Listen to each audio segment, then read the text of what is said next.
Right now, we're facing a man-made disaster of global scale, our greatest threat in thousands of years, climate change. If we don't take action, the collapse of our civilizations and the extinction of much of the natural world is on the horizon. The world's people have spoken. That video right there should be an eye-opener for all of us to keep our planet clean, so that our parents, us, and our future kids and their kids can live on this beautiful planet called Earth.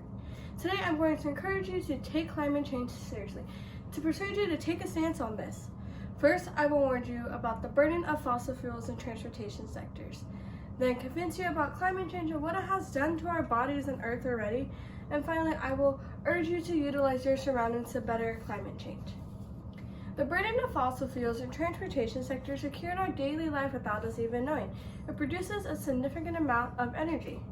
The burden of fossil fuels and transportation sectors are the two biggest polluters out there today.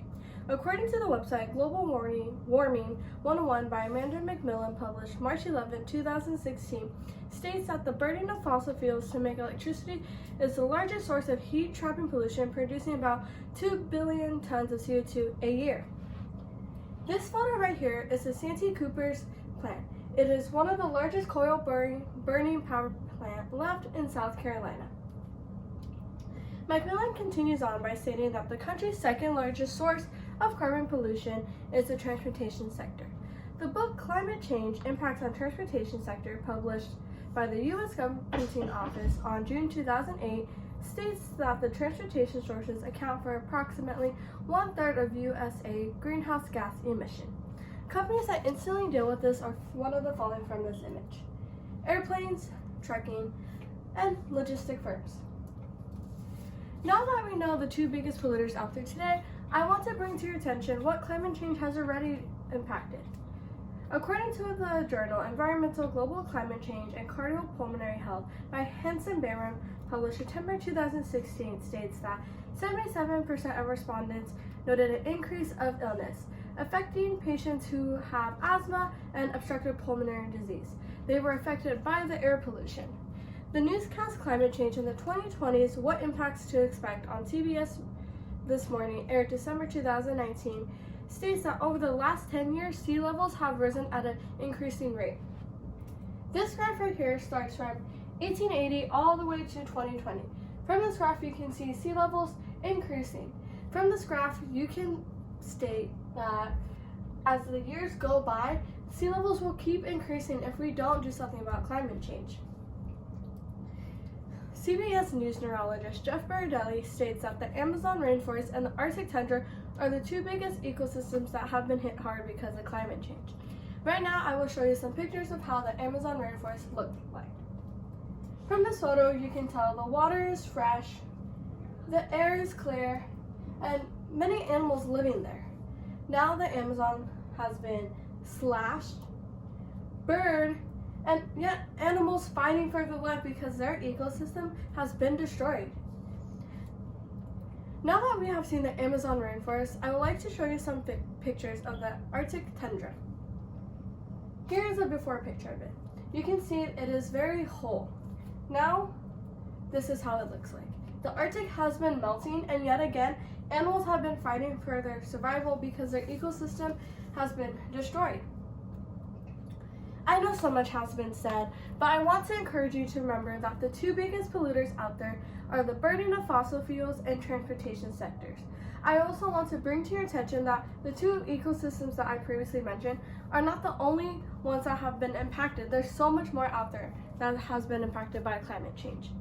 I want to make sure you guys are utilizing your surroundings to better climate change.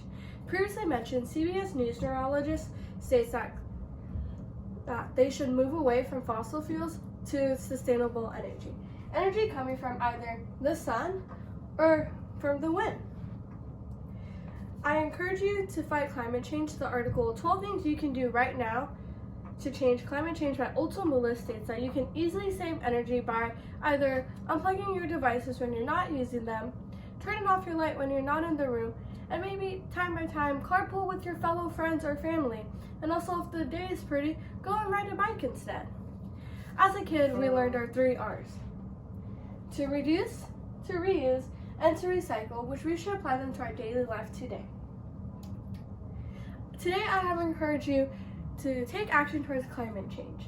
First, I informed you about the burden of fossil fuels and transportation sectors.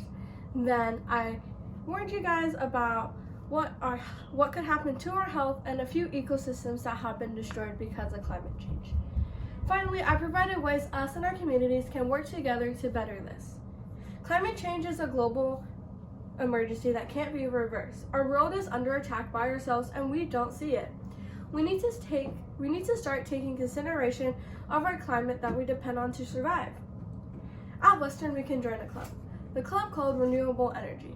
This club focused on moving beyond fossil fuels to sustainable energy, like I mentioned. They engage their communities to fight climate justice. At home, we can easily unplug our devices when we're not using them, don't use plastic, and just travel less so we don't provide to the transportation sector's community to keep increasing them. Yet again, as a kid, we learned our 3 R's: reduce, reuse, and recycle. Since we're older now, we should apply it to our daily lives. We don't necessarily think about our actions towards our earth, but after this speech, I encourage you to be more open-minded about this.